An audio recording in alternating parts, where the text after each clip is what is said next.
Hello, friends. Welcome to the Ancient Health Podcast, where East meets West. I'm your host, Dr. Chris Motley, and today I have a very special guest. Dr. Stephen Gundry is here with me at the Health Optimization Summit, and we're going to talk about your new book, The Gut-Brain Paradox. And I've been devouring this, Doc. And first of all, I just want to say thank you so much for joining me today. Hey, thanks for having me. It's great. It's truly a privilege, truly an honor. And I don't want to take time away because you have such wisdom, but I do want to tell you a quick story. One of my friends was on a long time ago. You had your first book out. His name is Jeremy Coward. He's a big time photographer in Nashville, and he was on TV with you. And he said you need to connect with my friend Chris. And I got a follow from Dr. Gundry, and I was like, you should have seen my face. Like, Dr. Gundry just followed me. And then we messaged back and forth just a little bit, but I was just like, Doc, you took your time out. Like, you're super busy and such. And I would just really seriously thank you so much because, you look up to people and you're like, oh, man, that doc just... But you're so famous when you reached out. I said, wow. I started following this guy. Yeah, Doc, thank you. Hey, first of all, thank you again. And I know people do know who you are, Doc, but some of my first ways that I like to talk about or conversations in the podcast is knowing a bit about you. I know that you have your practices in California, but there are like a few basic things you want people to know about you. Like, tell us about yourself, how you work so hard, like you're in the office so long. I love to start off with that. People know you. Oh, gosh. Well, I grew up primarily in Omaha, Nebraska. Really? And Milwaukee, Wisconsin. Wow, Midwestern guy. But then I went to undergraduate at Yale, and back in those dark ages, they literally used to kid. They said, "Did you ever have to shoo the cows off the runway to land the planes in Omaha?" But just as an interesting story, when I was a heart transplant surgeon at Loma Linda, we would fly all over the place to harvest baby hearts, and we literally flew into Greeley, Colorado, named after Go West young man, Horace Greeley. And they said, keep circling because we have to get the cows off the runway. True story. And I'm going, oh my gosh, it's finally come full circle. I finally had to get the cows off the runway to land a plane, but it was in Greeley, Colorado. Greeley, Colorado. And you're I love it. It's like your work ethic I can see stems through from that Midwestern vibe. No, that's true. You just worked as a Midwesterner. That's what I grew up in Topeka, Kansas. Oh, well, there you go. And I grew up there till about 11 or 12. We moved to Nashville. And I always thought that the Midwestern mentality was really cool because there's a lot of farmers where we lived. And it was always a community where you worked hard and helped your neighbor. It was always like, you help me out, I help you out. And it was really, really fascinating. And I think like my mom's Korean, I'm half Asian. And both parents are like pretty hard workers. And it's almost like they're workaholics. And I think it didn't help growing up in the Midwest where it's just all farmers and all hard workers, So it's really, really, I'm really appreciative again. I can't say too much. I'm a little bit like nervous in some ways, but I don't want to be nervous. But first things first, though, Doc, I really am grateful that you've put the information out there about the relationship between the gut and the brain. And I do like to ask you what inspired you to write this book because it's got really great information. Well, I've been talking about the microbiome actually before the term was actually coined. The term microbiome was coined in 2002. Really? It did not exist before that. No way. Yeah. And I'm blanking on the researcher's name who coined the term. But the Human Microbiome Project wasn't completed in 2017. So we didn't know that these guys were down there.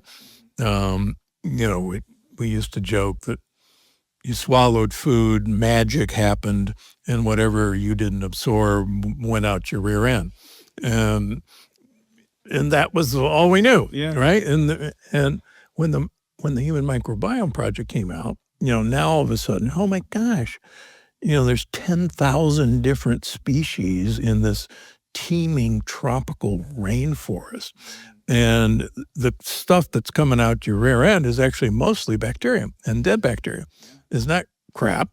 And So what the heck are those guys doing down there? And so, a number of years ago, maybe 10 years ago, there was the talk of the second brain. The neurons that were in the gut were more neurons than in the spinal cord. So the interest started going, son of a gun, what are all those neurons doing down there?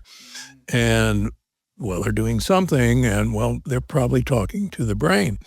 And lo and behold, the information, there's this big nerve, as you know, the vagus nerve that goes from the brain to the organs. And we were all taught that that's how the brain talked to the organs and slowed the heart down and made the bowels move. And lo and behold, for every nerve fiber going from the brain down to the gut, there's 9 nerve fibers going from the gut to the brain. And you go, whoa, we got that one wrong. So what's traveling on that information highway? So we said, oh, it's all those nerves down there talking to the nerves up there.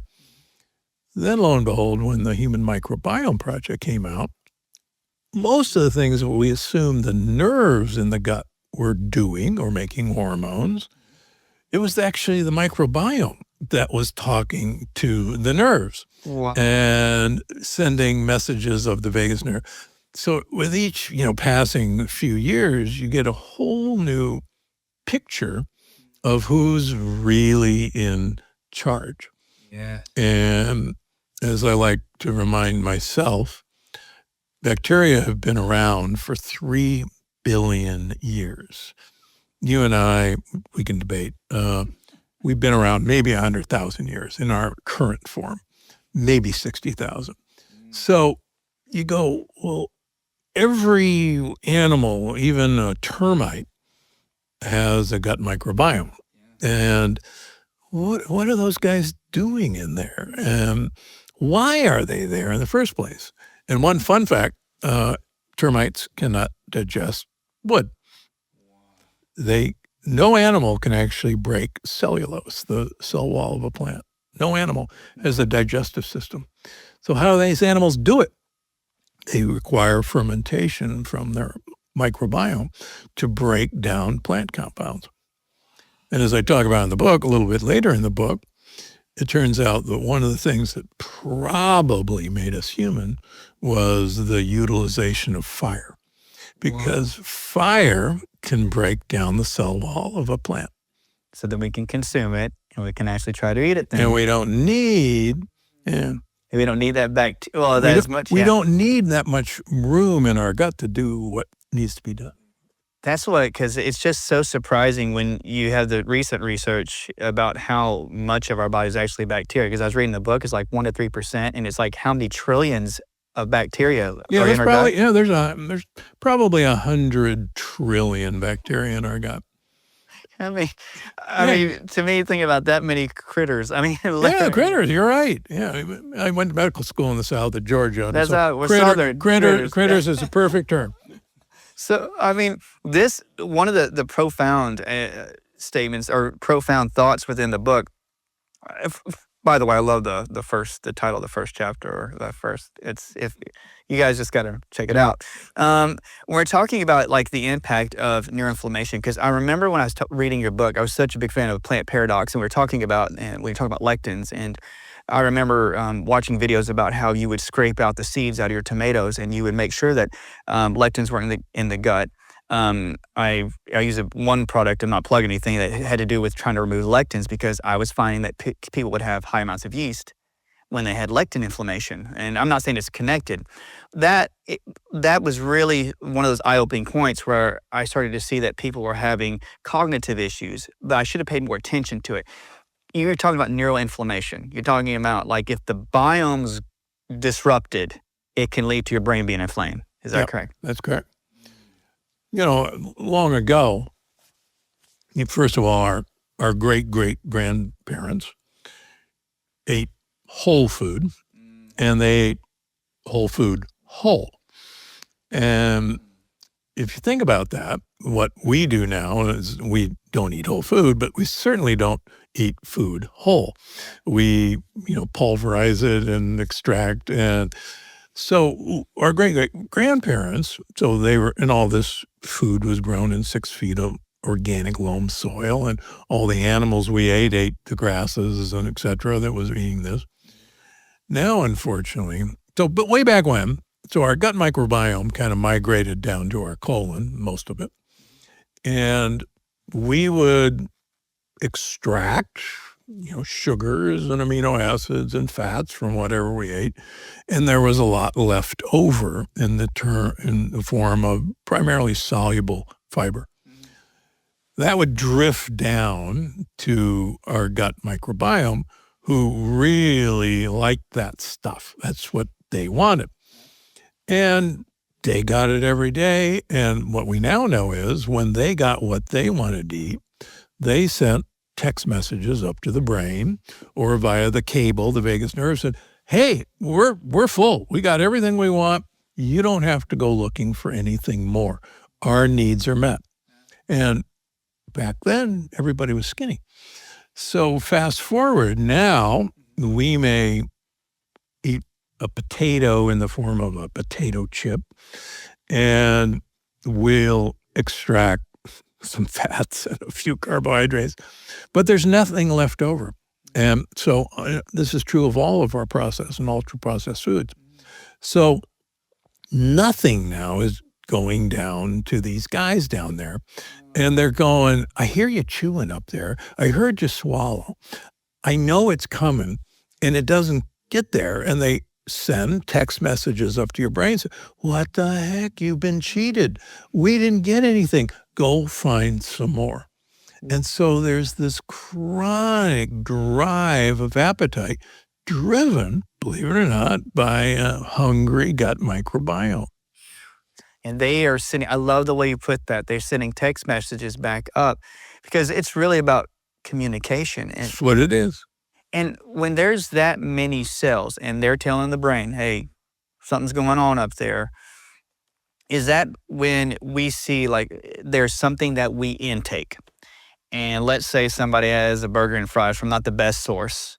And you're right, they're breaking down some, things in their gut that probably is not the most beneficial. As that microbiome is encountering that, when it sends a signal back up to the brain, does that itself, I was looking at the book, it's telling the brain that this is not the best for me, and the brain can actually have some kind of damage, I don't say damage, but some imbalances there too when they eat that kind of thing? Yeah. So one of the things that we've learned, again, thanks to all the modern research, is that in my office, they make compounds from soluble fiber that are called postbiotics. And I wrote a whole book called The Energy Paradox, introducing the word postbiotics.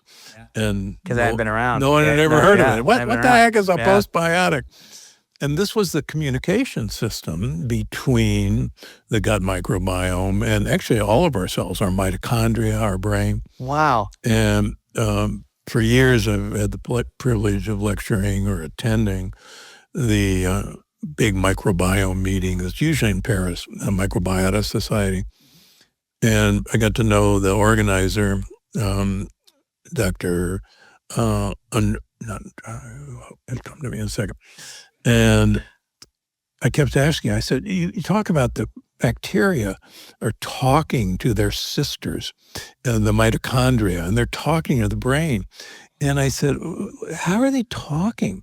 And he says, well, there's text messages. And I said, literally text messages. And he said, yeah. I said, well, what are they? He said, just wait. Just wait. We'll find them. Marvinitis, sorry. Marvinitis, okay.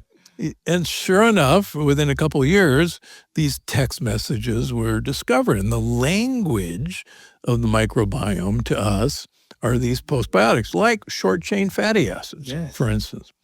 And it gets even wilder than that I talk about in the book. So that's pretty cool. But now you go, is that all there is, or is there another layer? And so I just recently attended, you're going to love this, there's a society for extracellular vesicles, exosomes. Exosomes, yeah. Okay. There's a society. And there's a meeting, annual meeting. For exosomes. For exosomes and extracellular vesicles. Wow. And so now we go, well, wait a minute. So just for the listeners, so bacteria, and believe it or not, plants, can pop off a little bubble of a membrane that contains DNA, mRNA, it can contain mitochondria, it can contain instructions. And it can pass through the gut wall, it can get into the bloodstream, it can go through the blood-brain barrier. It's not recognized as foreign, and it will actually bind to its target cell and release its contents into the cell with instructions. And literally like a bubble of a text message. And there's the text messages. And you go, what the heck? This is such a complex system. And it's like, well, wait a minute, who's driving the bus? Yeah, that's what yes, who's driving it? Let me give you an amazing example, which is a little off the subject. But there's an amazing book called The Plant Eaters. The Light Eaters. Plants eat light. And this researcher has been spending her life looking at plants. And she went to the Brazilian jungle with a team that was investigating a vine. And this vine likes to wrap itself around another shrub. And the vine itself has leaves that are shaped like an oval. As the vine infiltrates this other plant, its leaves turn into jagged leaves that look exactly like the other plant. No. Seriously. Now you go, wait a minute. So everybody says, holy cow, plants can see. And they can see what the other leaf looks like. And so they make themselves look like and so they spent years looking for these photoreceptors on plant leaves on this vine. Couldn't find any. So then one of the researchers said, wait a minute, we should look at the microbiome of this plant and the microbiome of the plant that it's trying to imitate. And it turns out it's the microbiome of the plant that, with exosomes, tells the DNA of that plant to make a different shaped leaf. Oh my and goodness. And you go, whoa, wait a minute. Yeah. What? Like it's own little guys down there sending text messages say you got to change shape to get into that plant. Yeah. It's now, I know it's science like, fiction. Yeah. So, and the beauty of all this is we're really beginning to understand not only is this a symbiotic relationship, because if we treat them right and we have the right guys in there, then they're going to do right by us. The problem, as you and I know, we haven't treated these guys right. And they're mad as hell and they're not going to take it any longer. And so getting back to your question about like neuroinflammation, number one, we have a horrible microbiome that could have protected us from a lot of like plant compounds like lectins. But they've also been incredibly important for teaching our immune system, our white blood cells, who are good guys and who are bad guys. Who do we need to be worried about? Who, don't worry, we got your back, we ignore this. And without that education, our immune system, if we have leaky gut, which most diseases, I happen to think, are caused by leaky gut, Hippocrates thought so, our immune system is 80% of our white blood cells are downlining our gut. Why? Because mischief can come across. And if mischief is kind of constantly coming across, our advanced troops, our army down there going, oh my gosh, we're getting overrun. Every day we're getting overrun. So they send messages up to the immune system in our brain, our glial cells, and going, we can't hold off much longer. They're coming. They're getting past us. Protect yourself. Arm yourself. Protect the neurons.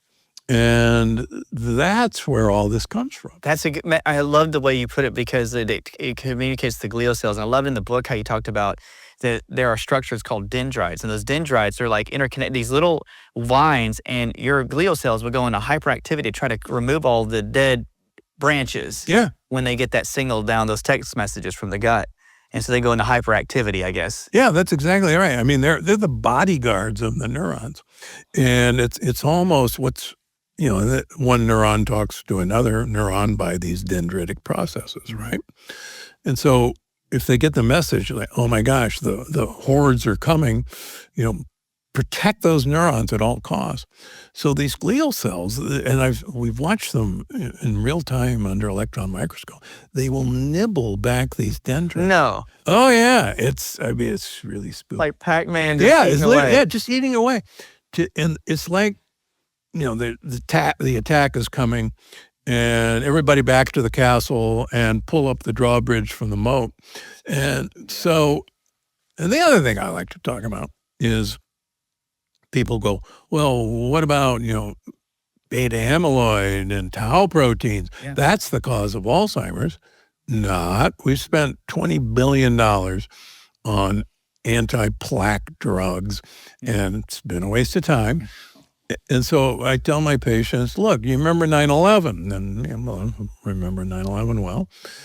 I said, what happened after 9/11? We started putting concrete barriers in front of our airports, in front of our federal buildings, anything that we felt needed protection against a terrorist with a car bomb or with a truck trying to ram through. Yeah. So when I have a patient with brain fog or mild cognitive impairment, or they come in with their scan of all the amyloid, I said, those are just concrete barriers that have been put up by your glial cells to protect those important neurons. Wow. It's a sign that you are under attack, and this is just throwing barriers down in the attack. Doc, I'm gonna replay this and watch this so much more because it makes sense, because in the book, when you have those barriers and it's putting up, and they know that like there's invaders that could be coming up. And I'm not trying to jump ahead, but I love when you talk about Alzheimer's. They get the plaquing, they get those things put up. You were talking about like chlamydial pneumonia. You were talking about different things that are up there. Is it like the body's like protecting because those things are around? Right. Exactly. And it's the same way with the oral microbiome. I mean, if you think about it, and Dale Bredeson's become a good friend. Oh, yeah. Yeah. The top of your mouth, it's a direct shot into your brain. I mean, it's just that far. So, if you've got a gingivitis, particularly in your upper jaw, I mean, it's a direct shot. Wow, it's true. Doc, and I'm not trying to get too story time because it makes so much sense. I remember I had a patient that did like different thermography, and they did a neural zoomer, and she had so much inflammation, like high amounts in all aspects. And, I do some EAV, I'll check some currents that go through the teeth, and she had 2 teeth and they're right here. And when you know it, she went and I took her to I didn't take her. I said, go to this doctor. They pulled back the tooth and it was soft bone. They had an infection that was eating its way up into her sinus. Yep. And then they cleaned it, and you're right. And then most of her signals went away. Yeah. That's okay. This is great. This is great. So with the inflammation, sinuses, you can have stuff that can go up from that area. When you eat something, and this is my thought too, like if you had something in your teeth, I love the way you put in the book that when you chew, you're given a signal, you're like, this is coming down the pipe. Yep. So your body kind of goes into a reactionary state, like, I know what I'm about to put down in there is not going to be good. So the body will go into hyperinflammation all around too, right? Oh, yeah. One of the things that fascinated me, you may remember from medical school, there's a term called gustatory rhinorrhea. Yeah. Yeah. And, you eat something particularly spicy. Yep. And your nose starts running. Yep. And, well, mucus is mucopolysaccharides, which are primarily sugar molecules that are the targets. Lectins are proteins that want to attach to specific sugar molecules. So we literally lay down a carpet of mucus to capture the lectins before they cause any more harm. Ah. Honest. Mic drop. Yeah, I mean, that's why your nose starts running after all this. That is like I love this. Like, really, other than birds, we are the only animal that would take one bite of a jalapeno pepper and then take a second. It's true. Seriously, Doc. I love the mechanism that you just said about the polysaccharides, the way it's laid down, and it's beautiful mechanics of how our bodies work. Yeah. Okay, I know your time's precious, but I love going through these things. I made a couple thoughts here because I know my patients and the people watching. Now, I love that you said your glial cells have like an innate relationship with your gut buddies. I love the way you get gut buddies. Now, also too, there's also, you said astrocytes, right? And which work with your glial cells to support. So the astrocytes, are they like the cells that basically communicate with your glial cells, and they're up in the head in your brain? Yep. They're two support systems for the neurons. So we could postulate, or I could just say, like, if a person does have Alzheimer, or a person has some neurological impairment, like it's coming from that gut lining. It's coming from some form of digestive issue, pretty much. Whoa, man. Because I have a lot of patients that have severe amounts of early stage dementia, and it has to be their digestive system then, because I want people to know that. This is great. No, it really is. I mean, again, this is, we think of it as something new, but Hippocrates was saying this 2,500 years ago. All disease begins in the gut. And I'm just a slow learner, I guess. No, it's profound. And when we talk about like not eating lectins, or detoxifying them or pushing them out, and I know it's a very general thing for me to say that everybody's different, and because you have great products, you have a great line. I really like the part about when you're talking about keto, it's not for every single person either. And I'm sorry, I read it, was like, wow, I got to look into that. Is there a particular diet that, not say it fixes everything, but you kind of gravitate towards, that people out there, or you say, no, everybody's different? Well, a lot of it depends on really the state of the wall of your gut and the state of your microbiome, how dysbiotic your microbiome is. If we had a great microbiome, like our great-great-grandparents probably had, or like super old people have a gut microbiome that's equivalent to a 30-year-old. Wow. And these super old people have a distinctive gut microbiome that loves to eat what are called xenobiotics. These are all these endocrine disruptors. These are microplastics. And people go, wait a minute, bacteria don't eat plastic.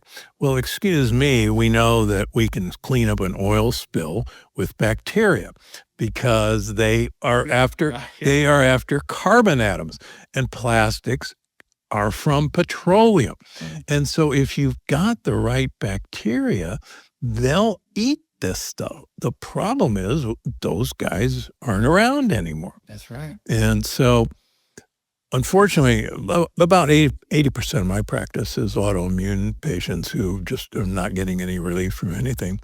And a lot of people with, just profound IBS, they almost eat anything and they're bloating and they've got, water coming out their rear end. And it's like, I can't eat anything. So in those people, it's very useful initially. And it's the last part of the book. It's called The Chicken and the Sea Diet. Yep. To just eliminate all plant compounds, and you don't go on a carnivore diet. It's not beef, lamb, and pork and milk, which contain this really nasty sugar molecule called Nu5GC. But you use, I love it, pastured chicken and wild fish and wild shellfish, which have the identical sugar molecule that's in us called Nu5AC. And what's been really remarkable is these folks really turn around their gut issues in a matter of months. Now, some of these people are just so intolerant to plant compounds that it's really hard to reintroduce them at all. But most of the time, if we can get the wall of the gut repaired and get a defensive microbiome that'll start eating the stuff, and believe me, it takes a long time. When I first started this years ago, I was pretty naive. I said, we can fix leaky gut in 2 weeks.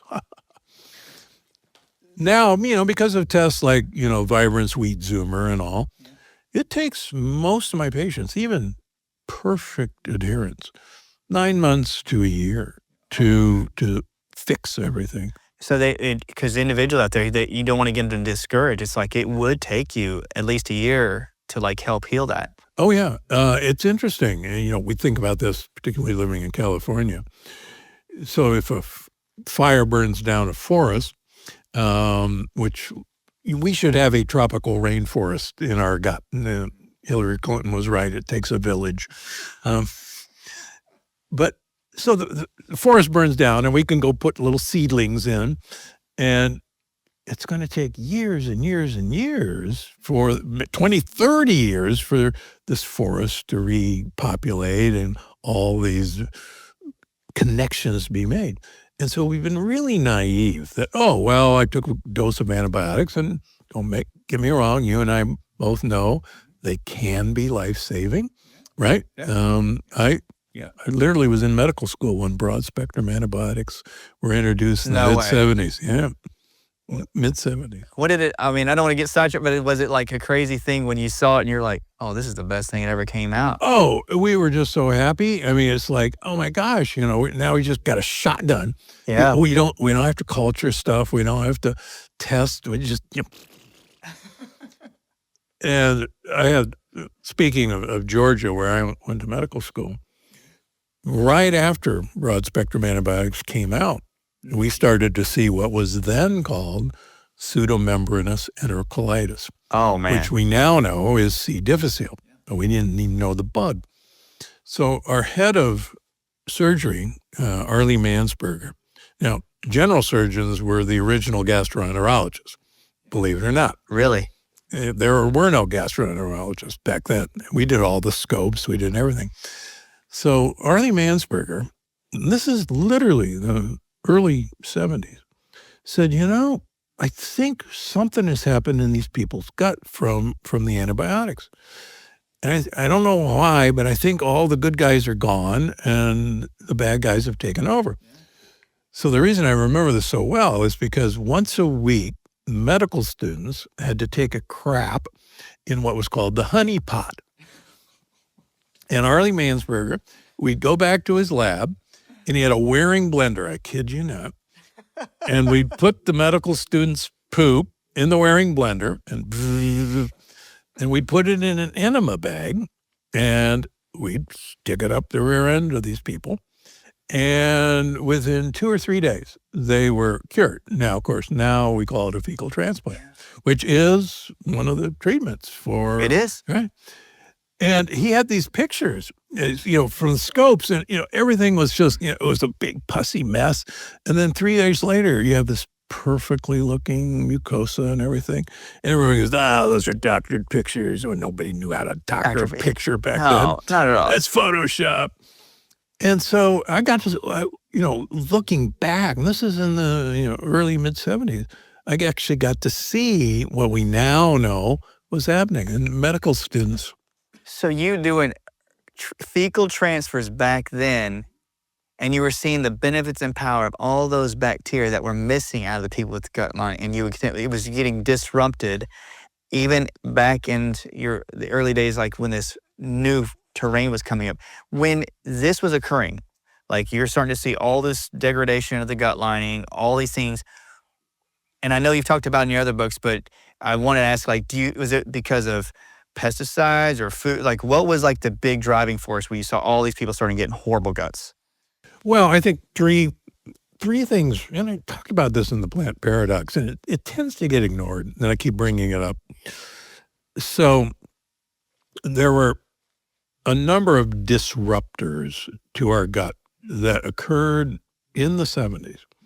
Number one, it was broad-spectrum antibiotics given to us, but also scientists in Ohio was treating some chickens who were sick with tetracycline, an early broad-spectrum antibiotic. And he noticed that not only did they get better, but they grew fatter and faster than the chickens who weren't given the tetracycline. And he said, son of a gun, it makes these chickens grow. And so that's actually how antibiotics were first introduced to livestock, to make them grow faster and fatter. What? Yeah, because it actually changed their microbiome, and it actually made them store fat because they actually had leaky gut, and you store fat particularly down in your gut. And that's actually how it started. So that became standard practice to give animals antibiotics to grow. So we took them, the animals took them, so that's number one. Number two, simultaneously in the mid-70s, NSAIDs, non-steroidal anti-inflammatories, were developed by drug companies. Because I was back in the time when the only anti-inflammatory we really had was aspirin. And aspirin was pretty notorious for causing gastric ulcers, bleeding. And that's not a good thing. And so drug companies said, hey, we've got a really cool drug that will relieve pain, but it won't cause gastric ulcers. Now, what they didn't bother to tell anybody, because there weren't scopes that could get passed into the small intestine, they knew that it actually caused damage to the small intestine. So the FDA, in their wisdom, said, well, this is life-saving, painkiller, but it's so dangerous that it can only be by a prescription, and you can only use it for 2 weeks. Oh. It's so dangerous. Now, of course, just for 2 weeks. 2 weeks. That was on the package directions. You could only use it for 2 weeks. Now, of course, it's, the number one, Advil, children's Advil, Aleve, Motrin. Yeah. So Motrin was only by prescription, and Advil was only by prescription. And only for 2 weeks. You could not renew it. And you saw this, like you had this triple threat, this combo. Yeah. I'm sorry, I'm getting back at 2 weeks. You could only do it for 2 weeks. Only 2 weeks. Okay. So you have the antibiotics and you have the NSAIDs. Then, literally simultaneously, the proton pump inhibitors, the H2 blockers came out, which was a miracle in itself because now I didn't have to go do vagotomies on patients, which I talk about this, and ulcer operations. But nobody bothered to wonder, well, wait a minute. Acid's probably really there for a reason. It's probably there to break down proteins. It's there to kill off bacteria. They don't like acid. And what we didn't know was that there was an acid gradient. Most bacteria hate acid. The acid in our stomach is gradually diluted by the alkaline pancreatic juices and the bile, so that by the time it gets down to the colon, the ileocecal valve, most of the acid is gone. Yeah. But there's a gradient that keeps these acid-hating bacteria down in the colon. Now, if you stop acid production, lo and behold, number one, lectins can get through, which is a protein. Number two, bacteria can get through. But more importantly, bacteria in the colon, which have really no business being up in the small bowel, go, hey, it's really nice up here. There's no problems up here. We'll move on up the line. So they get SIBO. Yeah, so they get SIBO. And so many of these people. And that's why they get that little valve, like where they move back. It's like where people get appendix around that ileocecal valve and they move back up in that area. Right past there. Oh, my word. This is making so much sense. Yeah, so, it was really, and fourth problem that we really didn't recognize was glyphosate, Roundup. Mm-hmm. Now, most people don't realize that glyphosate was patented by Monsanto as an antibiotic. It wasn't patented as a weed killer. What? Yeah. It was an antibiotic. What? Yeah, and it was just actually a funny discovery in a pond outside a Monsanto plant, I think in Alabama, that they noticed that the stuff coming out of the plant, that plants wouldn't grow in the pond. And they go, what the heck?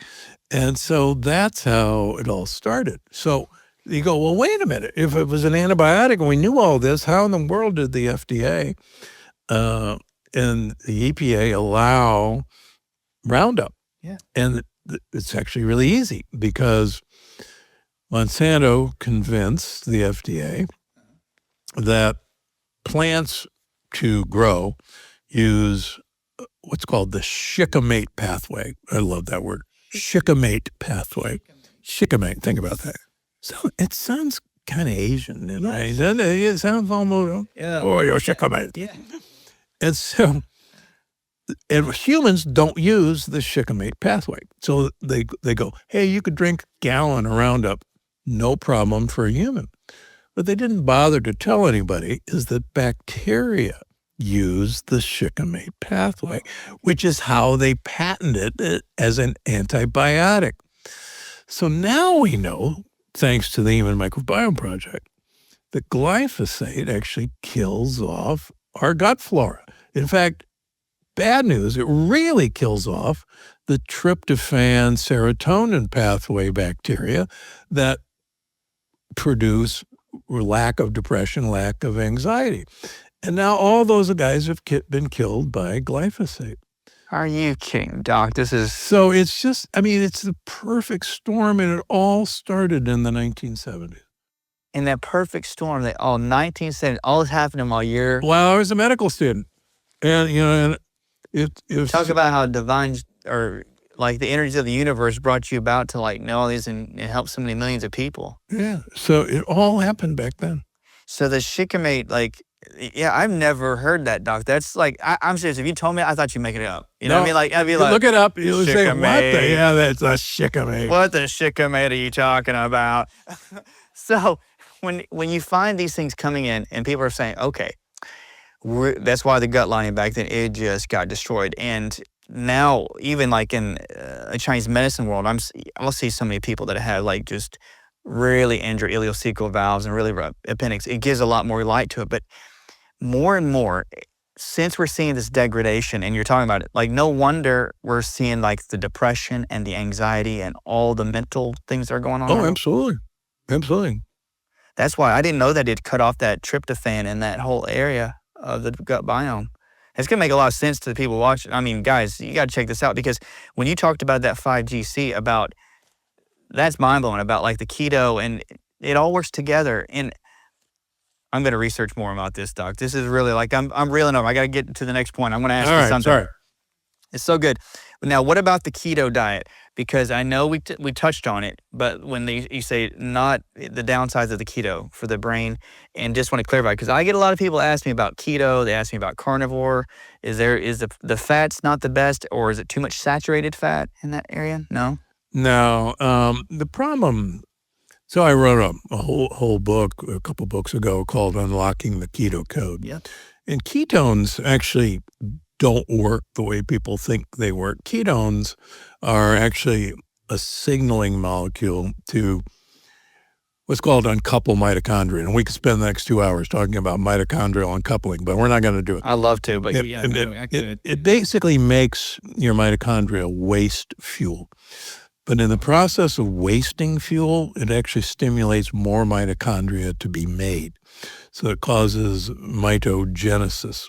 So each mitochondria actually has to do less work. And it's a protective mechanism that was actually discovered in the 1930s when the ketogenic diet was used for seizure disorders in children. What? Yeah, 1930s. And this is 1930s, 1930, the ketogenic diet. The ketogenic diet. The term was a doctor at the Mayo Clinic. And back in those days, there was no treatment. There was no phenobarbital. There was no Dilantin.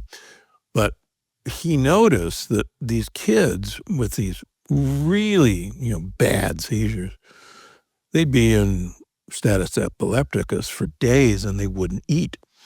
And as they starved, they began to stop seizing. And he said, what the heck? What's going on? And so they actually started noticing that these starving kids had ketones in their blood. And he says, well, geez, we can't starve these kids. But let's think, you normally, if you're eating carbohydrates, you'll make glucose and you won't make ketones. But if you're starving, you're using releasing fat from your fat cells, some of the free fatty acids. They're taken into the liver. The liver converts them into ketones because ketones, free fatty acids, all of us can burn free fatty acids in every cell. Even our brain could use free fatty acids as a fuel, but free fatty acids are too big to get through the blood-brain barrier. Ketones are, simplistically, free fatty acids that are small enough to get through the blood-brain barrier. So it turns out that they said, oh, ketones are this miraculous brain food, and we still hear that. It has nothing to do with that. They're actually uncoupling mitochondria and the neurons actually get warmer, and mitochondria do really good with high heat, believe it or not. And that's actually how they work. So that is, no, I could talk to you about this all day. I nerd out with things like this, but me too. To me, some of this information is not just like too overwhelming to me in the sense that that it make me not want to go dive deeper. Like this kind of information wants me to dive deeper, and I know all the people out there would too, because I have a lot of people that are nerds that watch my podcast. Oh, good. And I'm really grateful to it, and I love it. One of the things I've got to make sure, because I make sure I'm good on time. Okay, so Doc, I want to make sure. A few more thoughts, though, too. When we're talking about the inflammation aging, that was one of the things, too. We were talking about longevity. We're here at this conference and such. Does this really create a lot more aging, skin aging and such when you talk about gut and the microbiome? Well, just remember that our gut is really our skin turned inside out. Whoa. Sorry, I love it. I love these terms. Go, yeah, stop. And so what's happening on the lining of your gut is reflected in a great number of people on the skin. So eczema, that's leaky gut. Acne, it's leaky gut. Skin aging is leaky gut. And, people, I'm 75 years old, and people go, what? Let me see your hands. That doesn't look like a 75-year-old. You look great, Doc. Seriously, hey. Good job. So, I'm trying to keep my, keeping your youth going. You keep your microbiome going. Yeah, because really I'm their home. And I assume that they'd like their home in the best possible shape.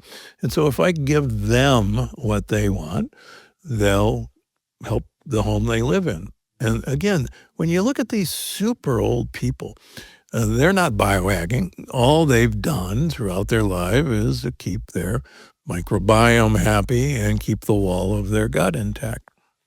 It's funny you mention that, Doc, because when my grandmother, she passed away at 93 or 94, and one of the things she used to always tell me was that when she was younger, their version of their dessert was they would just take high-fat buttermilk, and they did a whole bunch of buttermilk, and sometimes they'd throw a little biscuit in there, but she says buttermilk was her thing. And honestly, I think they were so poor they couldn't put any pesticides on some of the stuff they had. And I wouldn't pick on her. I would call her Nana, and I'd be like, Nana, you don't want to eat too many of those honey buns. And she would get so irate. She goes, hey, I lived this long. She goes, look at all the other people. I'm doing pretty good. So I would just leave her alone, because you're right, the food quality is different. And even Asian culture, because my mom's Asian, they always say that Asians don't look like they age well, but they eat so much good fermented food, right? Exactly right. Exactly right. There's nothing intrinsic in the DNA of Asians that they don't age like Caucasians.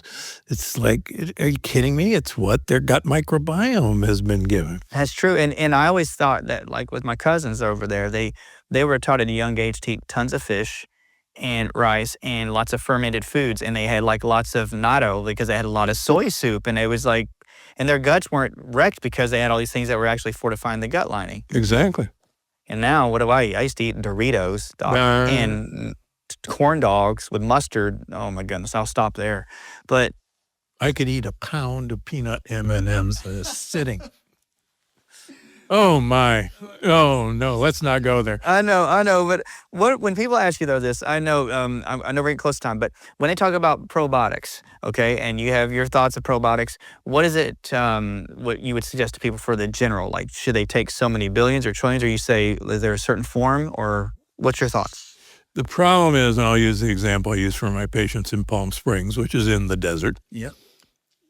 let's say I sell you some grass seed in Palm Springs, probiotics, and you come back there for 3 months and say, you sold me bad grass seed, it didn't grow. And I said, well, what did you do with it? And they said, well, took it out in the sand and spread it around. And I said, yeah, did you fertilize it? No, you didn't tell me to. Well, did you water it? No, you didn't tell me to. I said, well, what did you expect was going to happen? And what we're now finally realizing is this is a really complex system. So you just can't swallow probiotics. You got to give them what they want to eat, prebiotics, but more important, you actually have to give them postbiotics in the form of fermentation products to actually complete the cycle. So it is a cycle. You have to like put all the key components for them to work. Exactly. For instance, everybody has kind of heard of this postbiotic called butyrate, short chain fatty acid, incredibly important. But there are actually about 6 steps of bacteria to manufacture a component that, for instance, bacteria 1 eats something, poops out something that bacteria 2 needs to eat, to poop out something that bacteria 3 needs to eat, until you get to butyrate. And if one of those bacteria is missing, you'll never complete the cycle. And that's what the beauty of the Human Microbiome Project was. Is son of a gun, there's an assembly line in there. That's exactly right. And you could swallow all the probiotics in the world. Like, for instance, I have a ton of people who take Akkermansia muciniphilum. Yeah. Good product, don't get me wrong, I'm a big fan of Pendulum. But when we look at their gut microbiome, they don't have any Akkermansia. And it's like, but I'm taking it. Exactly. Yeah, because you haven't, it doesn't have all the things it needs to grow. That makes sense, because that's why some individuals would come to us and say, hey, I took a whole bunch of this probiotic and I actually either got like really big gas or I got that. And because assembly line, there's a place broken in the assembly line. Right. Exactly. Because you hear it sometimes too on social media. Like some people say, well, I took a lot of probiotics and it never worked for me. I'm like, and then why is it working for some other people? And this is the exact reason why. Yeah, it's much more complex than any of us ever thought. But you know what I love about what you do, Doc, is you take these complex cases and you give good verbiage and make it very understandable. I hope that's what Hey, you do, Doc. This is great. This is great.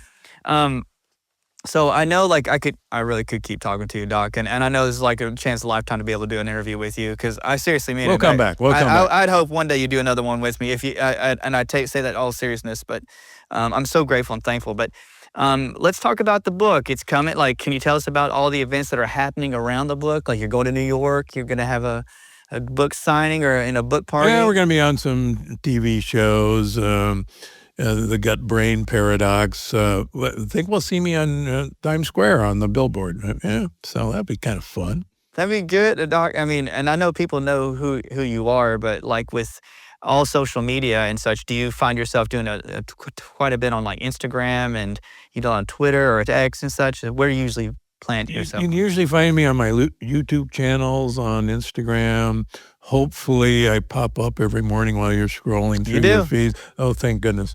And people can find me. I can't walk through a Costco without being tripped every 5 minutes, or every 5 feet. What am I saying? Yeah, Doc, when you do good work and you help people, they want to tell you how much they care about you and they thank you for it, and that's the truth though. And well, we know that you have to get going, because everybody's going to want to see Dr. Stephen Gundry at the event.